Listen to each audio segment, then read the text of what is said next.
Sammasambuddha, the world's greatest teacher.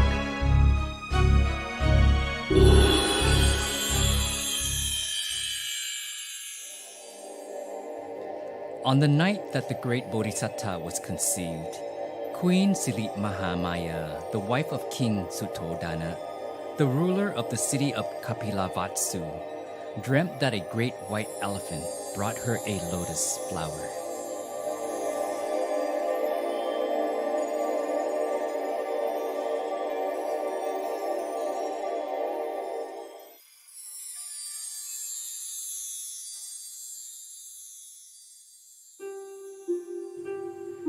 As soon as the great Bodhisattva was born, he took 7 steps, with each step being received by a lotus flower, and made the proclamation, "I am the most exceptional, the most advanced, and the most sublime being on earth. This is my final rebirth."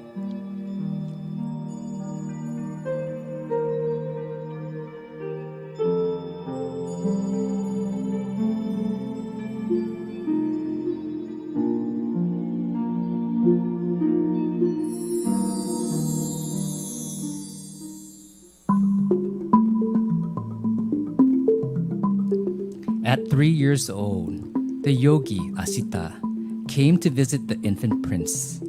Having found him to possess the perfect man physical attributes, he knew that the infant prince would eventually become self-enlightened as Sammasambuddha. He called the infant prince a great bodhisattva, and he and everyone present paid homage to the infant prince.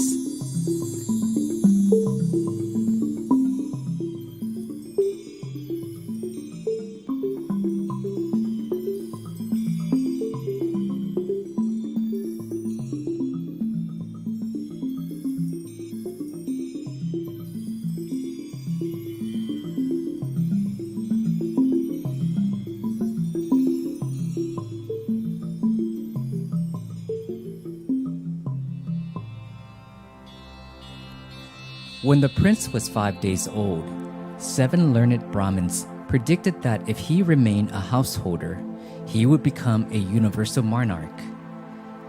But if he took up the religious life, he would become self-enlightened as Sammasambuddha. However, one Brahmin called Godanya predicted that the prince would definitely become Sammasambuddha.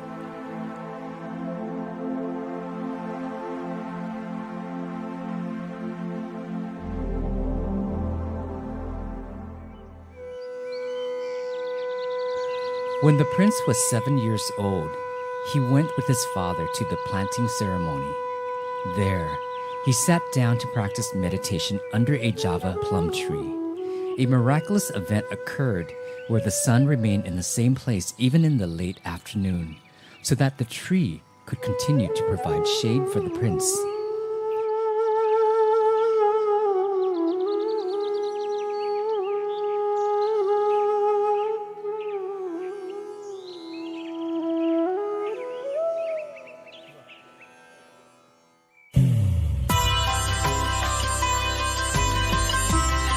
King Suttodana wanted his son to become a universal monarch. So, when Prince Siddhartha was 16 years old, he had 3 castles built for the prince, one for each of the 3 seasons, so that he would continue to enjoy the householder's life.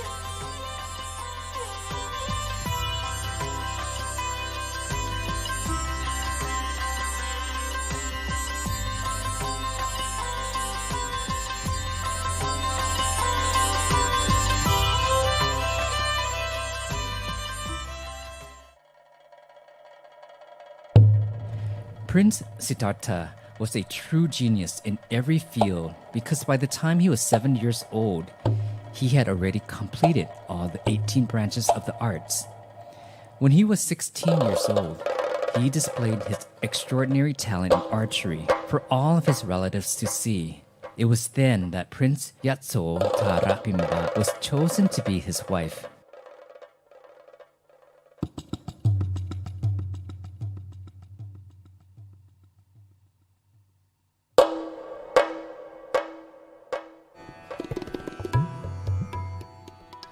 King Suttodana arranged a marriage ceremony between Prince Siddhartha and Princess Yasodhara Bimba, the daughter of King Sammasambuddha, the ruler of the city of Devadaha, who possessed exceptional feminine beauty.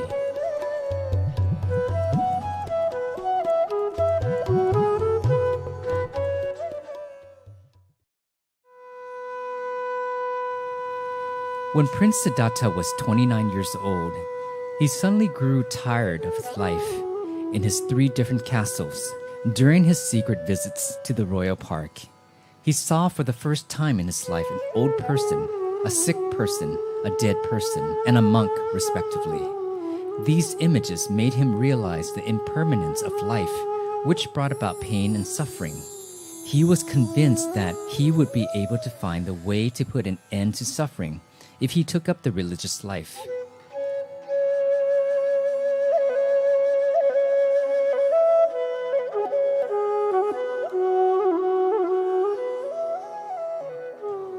As Prince Siddhartha was contemplating all that he had seen, he received news that his wife had given birth to their infant son. He felt so overwhelmed with love and concern for his newborn son that he exclaimed, "Rahula Jatan, Bantatnan Jatan," which meant a feather has happened, bondage has happened.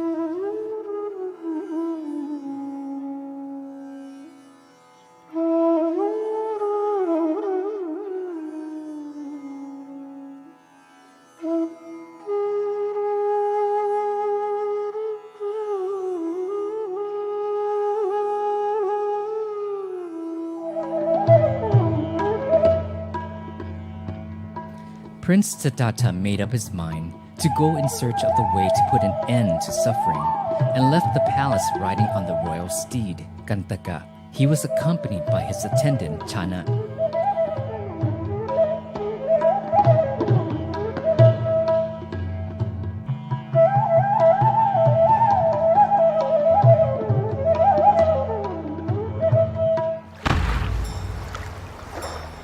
By the bank of the Anoma River, Prince Siddhartha cut off his hair using his dagger and removed his royal attire.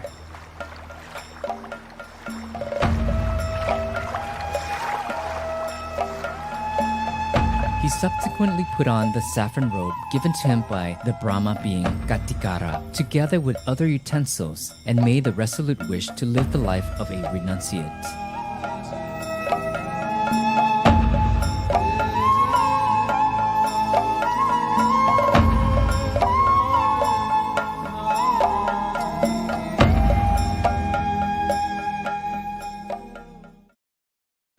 On the day that Prince Siddhartha attains the path and fruit of Nibbana, he sits in a half-lotus position facing east.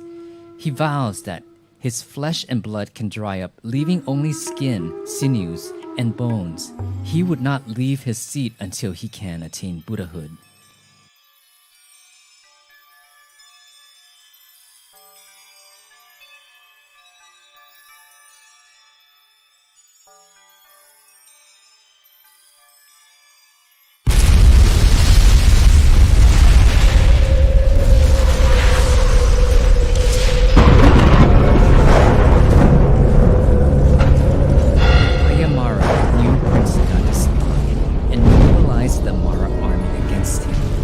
The Mara Deva rode on the elephant Giri Nekra, which stood 2,400 kilometers high and manifested 1,000 arms, carrying all kinds of weapons.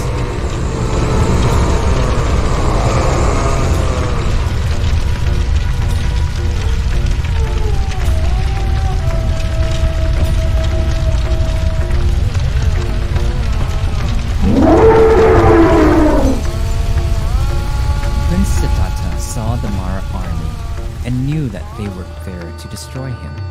Being completely alone, he began to recall his Bhatami 30, all 30 parts of perfections, which he had spent countless existences pursuing to the fullest extent.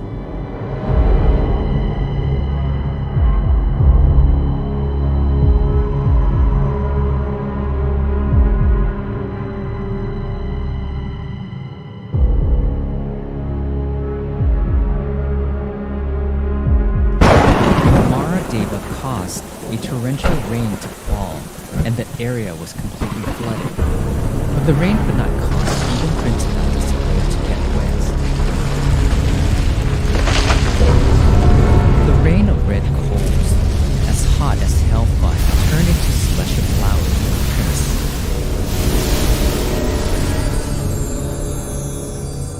The Maradeva continued to cause rains of weapons, hot coals, and acid to fall on the prince, but nothing could harm him.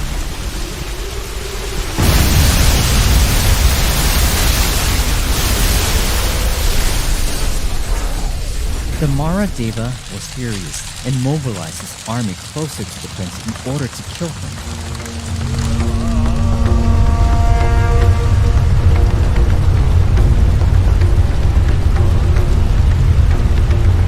The Maradeva said, "Behold, Siddhartha, get out of this scene, for it is not yours but mine."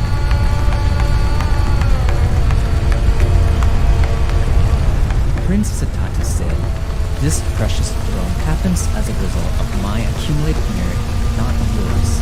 Therefore, I will never rise from it." The Maradeva said, "You have no idea of my power, nor the size of my army and our weapons. You are all alone. How dare you challenge me?"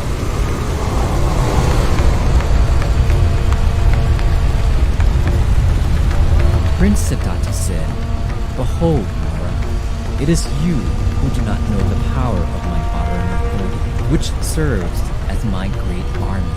The earth, despite being soulless, will bear witness to the fact that during the existence as Visantara, I had pursued Dana Parami for a total of 7 times.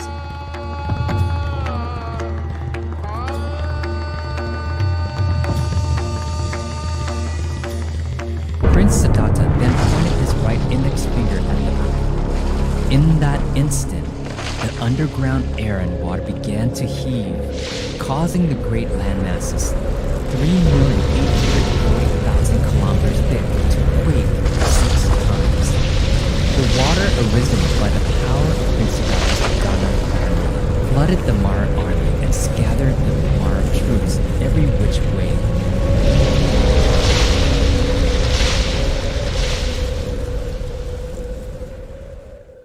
Prince Siddhartha brought his mind to a complete standstill in the center of his body as it continued its inward journey at greater than lightning speed into his center until he attained Buddhahood at dawn the next morning.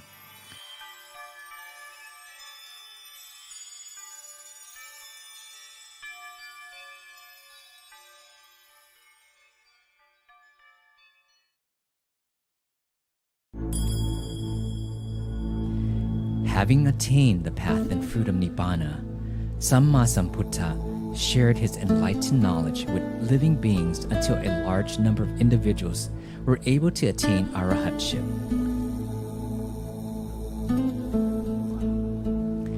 The propagation of Buddhism began with Sammasambuddha's Dharma lecture called the Ovapatimokkha, lecture given to 1,250 arahats on the night of Magha full moon.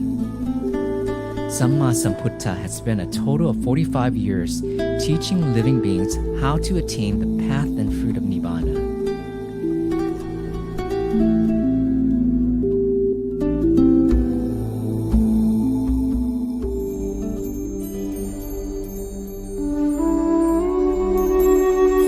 When it was time for Sammasambuddha to attain complete Nibbana, he asked if any of his disciples had any question about his teachings, but no one did. And so Sammasambuddha gave his final words of advice. All compounded things undergo decay. Let all of your endeavor work for the benefit of yourself and others in a heedful manner.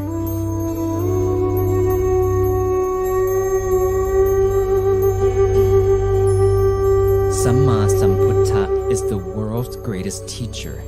His life history is remarkable in the beginning, in the middle, and in the end. His teachings enable humanity to put an end to suffering and attain true inner peace,